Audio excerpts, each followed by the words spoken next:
Hello, Raven Nation. This is Mrs. Santana. I'm the Math Department Chair here at Dr. Connell Freshman Academy. I hear you're having a test tomorrow, algebra, and one on Wednesday for biology. And we just want to kind of give you some STAR test-taking strategies in this video and wish you good luck. We know that you're ready and that we just want you to do your very best. So Ms. Ortiz, which is another math teacher on our campus, is going to be reading the STAR test-taking strategies. And then Mr. Gonzalez will be doing another section, and then I'll be doing the third. So enjoy. Okay. I'm Ms. Ortiz. We'll go ahead and start with the top. So we are going to be going over some test-taking strategies. We'll go ahead and start with letting you know that you do have 4 hours to complete your test. So please use your time wisely. Take your time answering each question. Pace yourself, and you do have yourself 4 hours to complete it. Now we're going to go ahead and go over how many questions you're going to see on your test. So there are going to be 49 multiple choice questions. You will have 5 gridables, and that will give you a total of 54 questions. Now this is not including field test questions. What field test questions are some questions that they throw in there. We don't know which ones they are, so just please try your very hardest on every single one, as we don't know exactly which ones will count and which ones won't. You need 21 questions correct to pass. We do want to make sure that you shoot for possibly about 25, just to be sure that you do pass. So shoot for that 25. Commended, which is level 3 commended, you do need 42 questions correct to get that level 3 commended. Now we're going to jump down to some statements that your test taking, or your teachers that you're going to be taking your test with, these are actually the only statements that they can tell you during the test. So the first one says, I can't answer that for you, just do the best you can. So if you do have any questions and you ask your teacher, that is the only statement that they are able to reply back with. The second one is when you turn your test in, if they notice that you haven't bubbled in your answers, or maybe you didn't bubble them in dark enough, or some mistake happened while you were bubbling them in, they can state to you, you have not recorded your answer on the answer document. Please go back and mark your answers on it now. So those are the 2 statements that your teacher is able to say to you. Now we're going to go over a few things that are given to you on your test. The 2 things that are provided to you are a formula chart, which contains some very important formulas that you may possibly need to use on some of the questions. The second one is some graph paper, just in case you need to graph something by hand. Don't forget you do have your calculator, but just in case you'd like to graph it on the graph paper. Highlighter and scratch paper, those 2 you do have to ask for. You may ask for them at the beginning of the test. You may also ask for them at any point in the test, actually.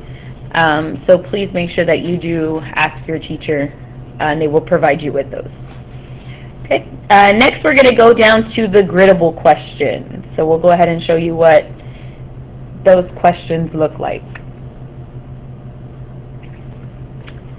Okay, so these are gradable questions. These are questions that are not multiple choice, where you have to have a numerical answer for. So I'm going to read through the bullet points and just explain how you are to answer these gradable questions. The first bullet point says that there are going to be 5 gradable questions on each assessment. So 5 questions that are not multiple choice. We'll go down to the second bullet. The correct answer can be a positive or a negative number. If your answer is a negative number, you must enter a negative sign. If no sign is marked, then the answer will default to a positive number. So please be sure that if your answer is negative, you do bubble in that negative. If it's a positive, it doesn't matter whether the positive bubbled in or not.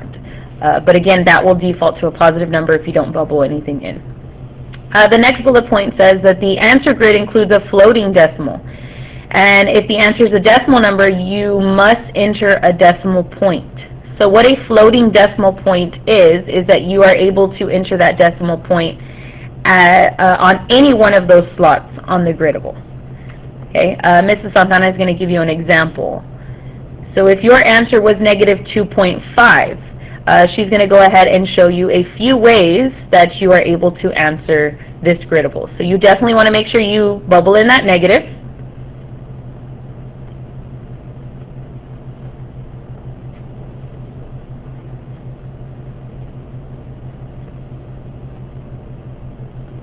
So there's one way. And now we're going to give you an example of what that floating decimal looks like. So she entered it there. That was one way that you could write your answer.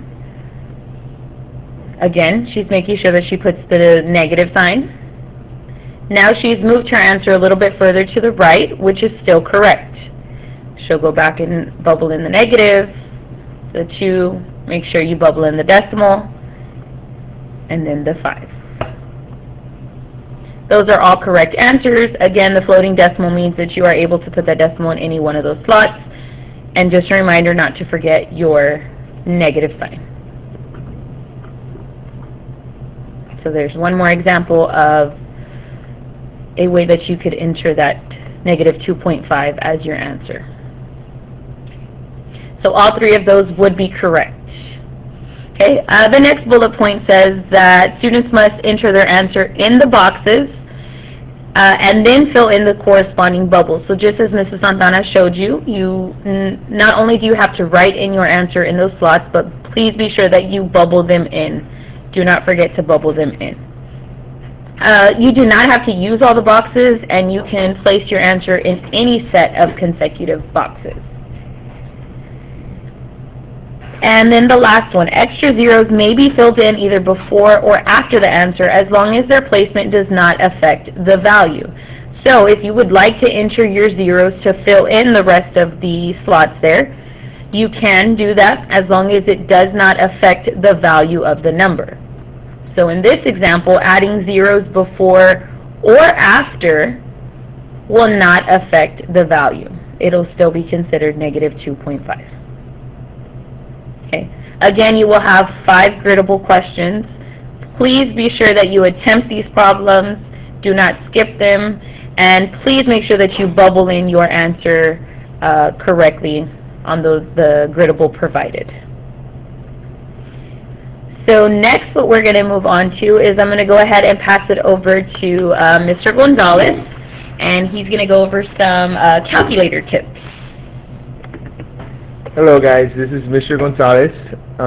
Today I'm going to be reviewing some calculator tips that you will be using during the STAR exam.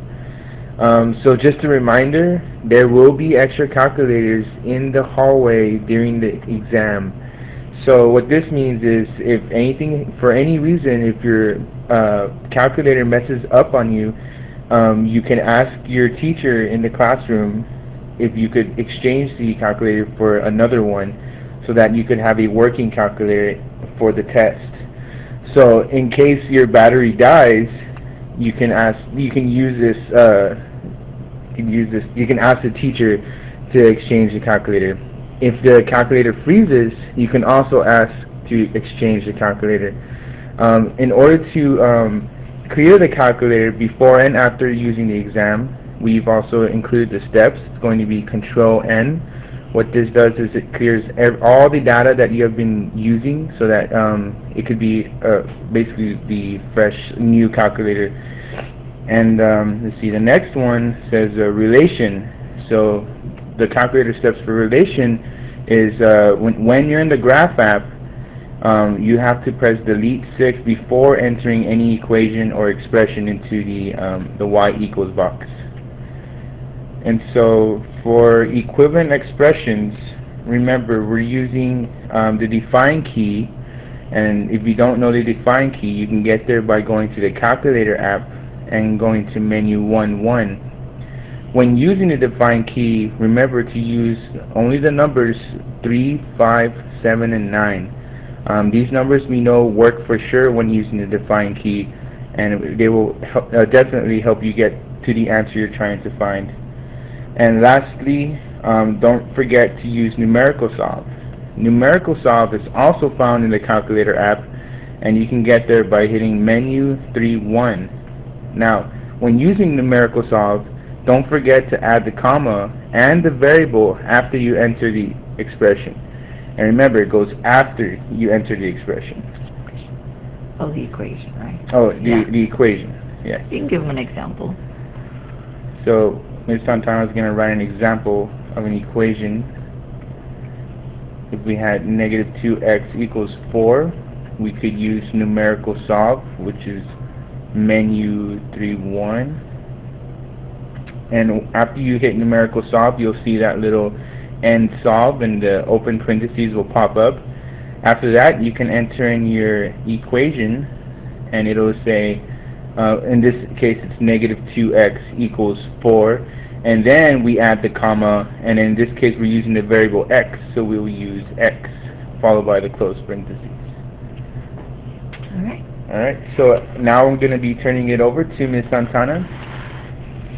Hey again, I'm going to be going over some things that we would like for you to jot down as soon as your teacher reads the directions to you and they say you may begin. This has always been a good strategy. I've always encouraged my students that as soon as you get your test, write things down that you feel would help you on the test, things you might forget, sometimes you panic a little and you forget about these things. So as soon as they say you may begin, start jotting down like slope guide, cups, best CGF, Xerox, Vuxhoy. And I'm going to go over what these things mean for you, so that way you understand what I'm talking about. Let's talk about slope guide. For sure you want to draw a slope guide on your paper. You can write them down on the formula chart that they let you take out of your booklet. They let you kind of tear that out. You can write it on the back, front, it doesn't matter. You can write it anywhere on your booklet, just so you know.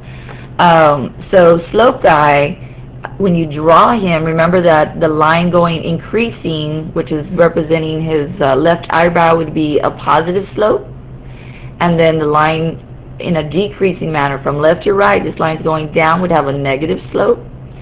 Then you have your vertical lines, which is this nose on slope guy, and underneath the nose is a U, which is going to hopefully remind you that the slope is undefined. So if they ask you slope of a vertical line, you know it's undefined. And then his mouth is flat, like a horizontal line, and it has dimples on the end, which hopefully will remind you that it does have a slope of 0. Now, another thing that I have found helpful for also is the equations of a vertical and a horizontal line. For a vertical line, the equation will always begin with an x and an equal. So you could even put that above his nose right here to kind of remind you that the equation always starts with an x equals. His mouth, which is a horizontal, I mean, you might want to put like a little y, kind of looks like a goatee, but the equation for a horizontal line is y equals. So think of this as maybe like a little Band-Aid, and over here he's got a little goatee, right? Now, another thing that you can maybe remember and jot down is Vuxhoy, and that also will remind you of vertical and horizontal. The V stands for vertical lines, which again, in the picture of slope guy would be this line right here. The U in Vux stands for undefined slope. And then the X in Vux reminds you of what the equation looks like. It starts with an X equals, and then it'll have a number. And you have to just look on that X-axis to see what number it's going through. Same thing with the horizontal line. You can then remember Hoy. It's very simple. 3 letters that help you remember certain things about your horizontal line. So H stands for horizontal, which again is the mouth on slope guy, which is like this. And then the O in Hoy would remind you that it is a 0 slope. And then the Y will remind you, again, like his little goatee here, what the equation begins with. It's got a Y equals and then also a number. So if it's going through 2, it'd be Y equals 2, okay? So just some things that you can jot down to help you remember those things. Now, another thing that we've talked to you a lot about in class has been Xerox, and I hope that you jot that down as well. Remember that in Xerox, what that is explaining, and I'll draw it here, and you might even draw that as well when you get your paper, is that when you have a quadratic or even a linear function, there are points that cross the x-axis, which are really important to know about. because there are 4 different names, especially with quadratics, that you have to know. That these 2 points here can be called zeros, which is the ZE and Xerox. RO, which is roots, which are the same exact 2 spots there. X, which is going to remind you of x-intercept, which is another name for it. And then S stands for solution. And again, all these 4 words, even though they're all different, they all mean the same thing. They're all talking about where they cross the x-axis, okay? So again, please jot that down when they tell you can begin your exam. Another thing that we would like for you to remember are your problem-solving strategies. I know that your teachers have been given a poster to put in their classroom. It's called the CUPS, Problem-Solving Tips. We hope that you utilize them throughout the test. You know, you always want to use a highlighter and also maybe circle and underline certain things, and so that's what the CUPS will remind you. C stands for circle keywords. So as you're reading a word problem, just circle those key words, you know, like slope, rate of change, x-intercept, zeros. Another thing you want to do is maybe underline the question. Like, make sure you know what the question is asking and underline it. P stands for pick your strategy, and notice that it is pointing to these strategies here, which you've learned since probably elementary, middle school, and now you're a freshman, but you've learned that sometimes working backwards is helpful in a problem. Sometimes just eliminating a couple of answers. You can always eliminate, for the most part, 2 answers. S for substitute. Try taking the answers maybe and substituting them back into the equation or expression, which is why we use define. T for table. Maybe you need to look at the table. Maybe if you graph it in the calculator and you do a Control T, maybe looking at the table will help you find maybe the domain or the range or a specific X or Y value that you're looking for. And then please utilize that calculator. All those menus that we've talked about, menu 3-1, 3-2, 6-1, 6-2, 6-2. Please study that. I'm sure your teachers are giving you a handout. Please make sure that you know all those menus. And then, of course, don't forget about the graph paper that they do give you. You also have a graph on your calculator. You know, utilize them. Sometimes good old-fashioned old school, just pulling out that graph paper and plotting those points and connecting them, and you can see they make a line will help. Or you can see where they cross the y-axis and x-intercept. So please make sure you utilize that graph paper. And then, of course, your formula charts. They are there in case you need the formula for slope or y equals mx plus b. I mean, there's several formulas on there. Please make sure you refer to it. When you don't know what to do, you know, look at all those things. Look at all these strategies and see if you can pick one that would work. And then, of course, solve your equation. And always check your work as well. You always want to double check. Okay.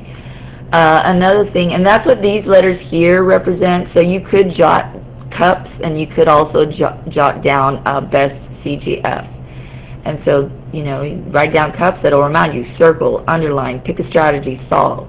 And then best CGF would be backwards, eliminate answers, substitute, look at a table, use your calculator, use a graph paper, and the formula chart. So just some things that you can use to help you remember. Last but not least, Dr. ID. Some of you know it as Dora. I know teachers teach it differently, but what this can help you remember is that the DR can help you remember on a T-chart what the domain and the range values are. Because they will be asking you for domain and range. They will talk about domain and range on several problems. And remember that your domain are your X values and the range are your Y values. Sometimes they, instead of referring to them as domain and range, they refer to them as independent and dependent, and that's what the I and the D represent. So this would be independent. I'm going to abbreviate that. And then these would be considered the dependent values. So you've got to know all 4 of those words. You know, you will be seeing them throughout the exam. So I hope this has been helpful. I hope you jot these things down. I hope that you do all the strategies your teacher has told you, because honestly, you've got to trust that they know what they're talking about, that these strategies have helped our students in the past. You guys have been doing awesome. We're really proud of you. You're ready. You are definitely ready. I think you guys could take this test right now, and I know it's on my time here. It's Friday, May 4th. I think you guys could take it and pass it. Mm-hmm. That's how ready you are, and we trust in you. We have a lot of confidence. Last but not least, is there anything else we wanted to go over here? Ah, my favorite saying in the whole wide world. What is it, guys? When in doubt, graph it out.